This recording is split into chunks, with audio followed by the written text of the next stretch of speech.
এই যে বন্ধুরা সকাল সকাল বেরিয়ে পড়েছি, তোমার রান্নাঘরের দিকে যাচ্ছি, তোমরা বুঝতেই পারছো। আর এই যে মা রান্নাঘরে তোমার হচ্ছে কিনা রান্না করছে, যেহেতু আমি পুচকু সোনাকে দুধ খাওয়াতে গিয়েছিলাম ওই ফাঁকে মা এসেছে। যেহেতু আজকে সকাল সকাল প্রায় তোমার 6টার মধ্যে রান্না বসিয়ে দিয়েছি। কি কারণে আজকে এত তাড়াতাড়ি রান্না বসিয়েছি সেটা অবশ্যই তোমাদের সাথে আমি শেয়ার করব বন্ধুরা। তারপরে এই যে মা চাল কুমড়ো পাড়তে চলে এসে, যেহেতু চাল কুমড়োর রেসিপি হবে ওই কারণে। আর তোমরা দেখেছোই হয়তো চাল কুমড়োর রেসিপি চাকচাক ভাজা ছাড়া হয়েছে, খুব দারুণ কিন্তু খেতে বন্ধুরা। অবশ্যই বাড়িতে একটিবার ট্রাই করো তোমরা সকলে। আর এই যে মা তোমার চাল কুমড়ো নিয়ে ঘরে চলে গেছে, তারপর আমি চলে এসেছি রান্নাঘরে। তো চিচিঙ্গা ভাজি করছি আর ওদিকে ভাত বসিয়ে দিয়েছি। আর কড়াইয়ে না অল্প তেল ছিল, সেই তেলটা আবার দিয়ে দিচ্ছি, যেহেতু মনে হলো একটু তেল কম আছে, লেগে লেগে যাচ্ছিলো। এমনিও আমি তেল কমেই রান্না করার চেষ্টা করি, কিন্তু মাঝে মধ্যে লাগে তখন একটু দিই। দিয়ে শুভ সকাল বন্ধুরা, সকলে কেমন আছো? আশা করি সকলে খুব খুব ভালো আছো। আমরাও সকলে ভালো আছি। কতটা ভালো আছি সেটা তোমরা একটু পরেই জানতে পারবে। ভালো মনের দিক থেকে তেমন একটা ভালো নেই, কী কারণে সেটা তোমাদের সাথে একটু পরেই আমি শেয়ার করব বন্ধুরা। আর কি বলো তো বন্ধুরা, মানে এতটা সুযোগ সুবিধা সমস্ত কিছু পাচ্ছি, তারপরেও মানে সমস্ত কিছু আছে, কিন্তু তারপরেও না মানে যেই মেন জিনিসটা দরকার সেটাই আমরা পাচ্ছি না। সেটা কি একটু পরেই তোমরা জানতে পারবে। আর ওই যে মা সর্ষের তেল দিয়ে রাখলো, যেহেতু একটু পরে তোমার হচ্ছে কিনা সমস্ত রান্না আজকে বাইরেই হবে।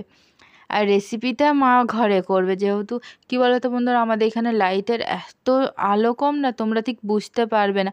আর ছবিও কালো কালো আসে, ওই কারণে হচ্ছে রেসিপিগুলো ঘরে করে নেব।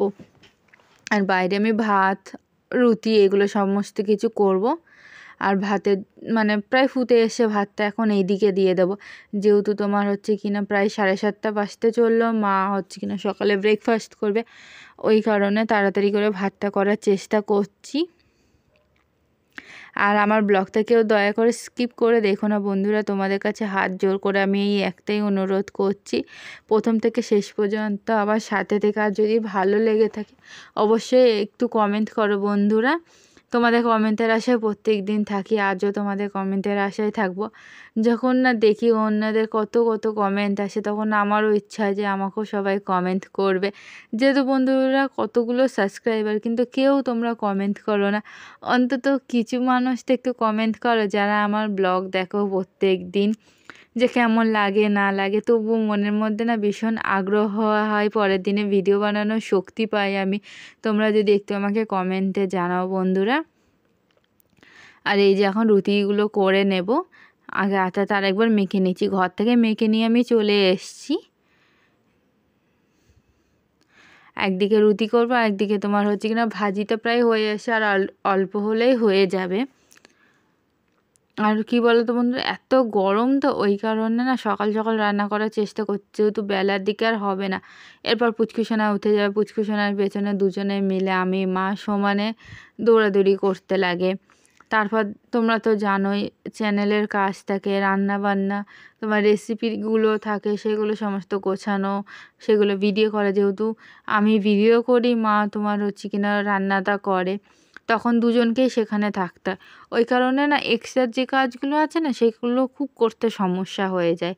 ওই কারণে সকালবেলা যদি রান্নাটা হয়ে যায় না, আর কোনো সমস্যা থাকে না। আর জায়গা হচ্ছিল না, এত জিনিসপত্র সামনে হয়ে গেছে, তাই সমস্ত কিছু ফাঁকা করে তোমার জায়গা করে নিলাম। আর বন্ধুরা একটা কথা, আমি কিন্তু রুটি খুব একটা গোল করে বেলতে পারি না, হয় এক এক সময় হয়, এক এক সময় না কী জানি কী হয়, রুটিগুলো আর গোল হতে চায় না। হাজব্যান্ড তো এক এক সময় খুব বকাবকি করে যে রুটি আজকে গোল হয়নি কেন। তবে ম্যানেজ করে খেয়ে নাও, কী করবা, না হলে তাড়াহুড়ো করে করি এক এক সময়, আর গোল হতে চায় না। আর আটাটা যেহেতু খোরমা করে করি, তো এক এক সময় হয়তো নরম মাখা হয়ে গেলে তখন একটু সমস্যা হয়।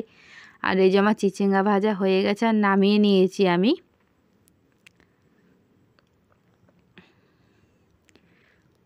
আর তোমরা কে কে চিচিঙ্গা ভাজি খেতে ভালোবাসো অবশ্যই কিন্তু বন্ধুরা কমেন্টে জানিও আমাকে। আমার তো ভীষণই ভালো লাগে চিচিঙ্গা ভাজি খেতে, কিন্তু খুব একটা বাচ্চার জন্য এখন খাই না, মাঝে মধ্যে খাই আমি। আর এই যে কড়াইয়ে তেল দিয়ে দিলাম মাছ ভাজবো বলে, একদিকে মাছ ভাজা বসিয়ে দেবো, যেহেতু ভাত প্রায় হয়েই এসছে, ভাতটা নামিয়ে তারপর আমি রুটিগুলো সেঁকে নেব।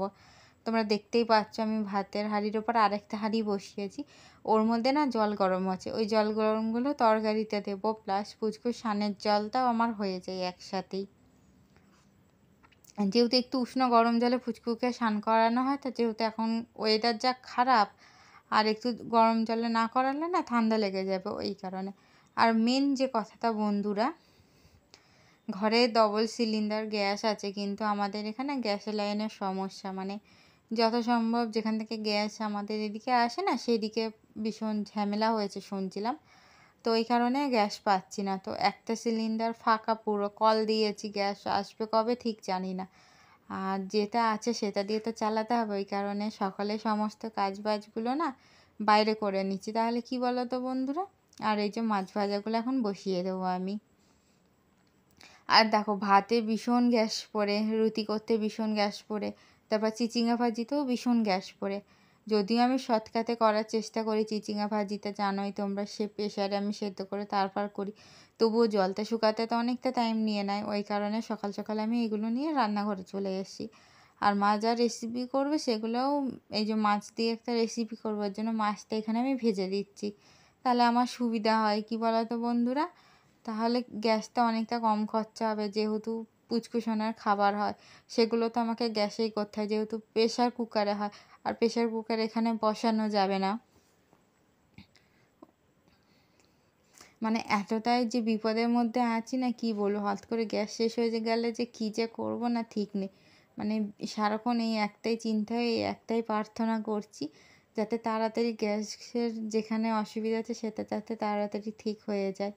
আর এই যে ঘরে চলে এসেছি, এখন জিরাটা আমি বেটে নিচ্ছি, দেখতেই পাচ্ছ তোমরা।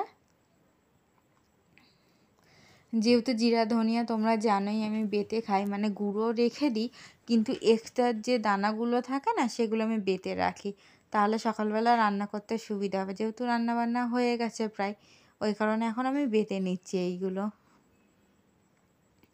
আর এই যে জিরাটা আমার পুরো বাটা হয়ে গেছে টিফিন কারি ভরে, এখন আমি এটা ফ্রিজে রেখে দেবো। এই জিরা দিয়ে আমার হয়তো 2 থেকে 3 দিন তোমার রান্না হয়ে যাবে হামেশাই। আর এই যে ফুচকুসোনার নতুন হচ্ছে কিনা দোলনা, তোমরা দেখতেই পাচ্ছ পুরো সোফা টাইপের হয়ে গেছে, চারিদিকে কভার করে দিয়েছে। দেখো ওর মধ্যে কি আনন্দে যে ও আছে, কি বলবো তোমাদের।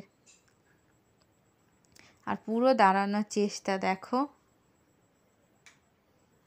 আর এই যে মাসকাবারিগুলো না এখন গুছিয়ে নেব, যেহেতু 2 দিন ধরে টাইম করে উঠতে পারছি না এত ব্যস্ততার মধ্যে, কিন্তু আজকে ভাবলাম না, করতেই হবে, এই কারণে আগে মাসকাবারিগুলো গুছিয়ে আনার ব্যবস্থা করছি। আর এই যে মা রেসিপি করছে পুচকুসোনাকে কোলে নিয়ে।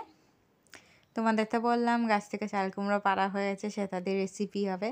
ওই দেখো বন্ধুরা, যে তোমার হচ্ছে কিনা চাল কুমড়ো চাকচাক ভাজি হচ্ছে, অবশ্যই তোমরা আমার ইউটিউব চ্যানেলে পেয়ে গেছো, অবশ্যই দেখো সকলে, আশা করি ভালো লাগবে। আর পুচকুসোনার এখন হাই উঠছে, ঘুম পাচ্ছে, দেখো ক্যামেরা যেই দেখেছে অমনি দুষ্টু দুষ্টু হাসি শুরু হয়ে গেছে। আর এই যে মা এখন কাঁঠালের দানাগুলো ছাড়িয়ে রাখছে, তোমার হচ্ছে কিনা এটা কালকে তরকারিতে দেওয়া হবে, ওই কারণে। আর যেহেতু পুচকুসোনা ঘুমাচ্ছে, এই ফাঁকে মা এগুলো করে রাখছে, যেহেতু কী বলো তো বন্ধুরা, পুচকুসোনা জেগে থাকলে মা আর পারে না, ওকে ছাড়া নড়তেই পারে না। আর এই সন্ধেবেলা হলে না মায়ের সাথে পুরো চিপকে থাকে, আর কাউকে চেনে না সন্ধেবেলা হলে ও। আর এই যে আমাদের বাগানে দেখো বন্ধুরা কি সুন্দর ফুল উঠেছে, তোমরা কারা কারা এই ফুলটাকে চেনো অবশ্যই আমাকে কিন্তু কমেন্টে জানিও, আমার তো ভীষণই ভালো লাগে এই ফুলটা।